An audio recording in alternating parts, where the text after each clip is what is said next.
Men Asiya Kudaybergenova, Toshkent viloyati Zangata tumani Farobiy mahallasida hokim yordamchisi bo'lib ishlayman.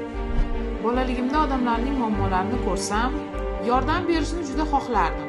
Lekin o'sha paytda buni qanday qilishni, nimadan boshlashni bilmasdim. Bugun esa men har kuni odamlar bilan ishlayman. Ularning muammolariga yechim topishga harakat qilaman.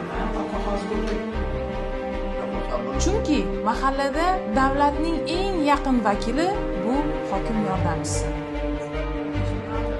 Odam o'zining hobbisi bo'ladi.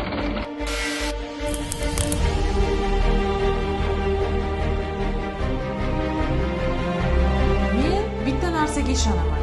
Agar mahalla rivojlansa, butun mamlakat rivojlanadi.